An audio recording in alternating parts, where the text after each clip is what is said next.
ఈరోజు 3mm 4mm bead stitch నేర్చుకుందాం. Beads అనేవి నేను ఒక ప్లేట్ మీద వేసుకున్నాను. చూడండి, ఆరి నీడిల్ తీసుకున్నాను. ఇక్కడ బీడ్స్ మూమెంట్ మొత్తం మనకి రింగ్ ఫింగర్ మీదే ఉంటుంది. చూస్తున్నారు కదా, ఆ బీడ్స్ మూమెంట్ ఆ పిక్ చేసుకునేది అదంతా రింగ్ ఫింగర్ మీదే ఉంటుంది. చూడండి, ఒక్కొక్క బీడ్ని నేను లోడ్ చేసుకుంటున్నాను. 4mm 3mm బీడ్ హోల్ అనేది మనకి ఈజీగా కనిపిస్తుంది. నీడిల్ కూడా ఈజీగా ఇన్సర్ట్ అవుతుంది దాంట్లోకి. సో మనం ఇలా ఒక్కొక్కటి తీసుకుంటే సరిపోతుంది. ఓకే, బీడ్స్ లోడ్ అనేది ఇలా చేసుకుంటాం. హోల్ అనేది మనకి క్లియర్గా కనిపిస్తూ ఉంటుంది. సో ఈజీగానే ఉంటుంది బీడ్స్ లోడింగ్ అనేది.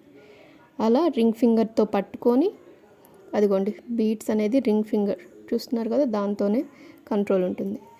ఒక లైన్ తీసుకున్నాను, దీని మీద మనం స్టిచ్ అనేది చేసుకుందాం. బ్యాక్ స్టిచ్ అనేది ఒకటి వేస్తున్నాను నాట్ ఫిక్స్ అవ్వటానికి. ఓకే, బీడ్స్ లోడ్ చేసుకున్నాను.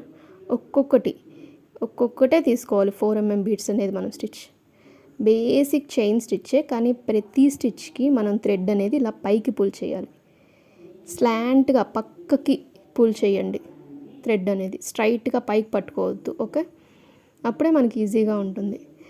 బీడ్ పక్కన కొంచెం గ్యాప్ ఇచ్చి స్టిచ్ చేయండి, అప్పుడನ್ನು మనకి స్టిచ్చింగ్ ఈజీగా ఉంటుంది. చూడండి, నేను మళ్ళీ లోడ్ చేశాను. ఒక్కొక్క బీడిల్ని రింగ్ ఫింగర్తో రిలీజ్ చేస్తున్నాను.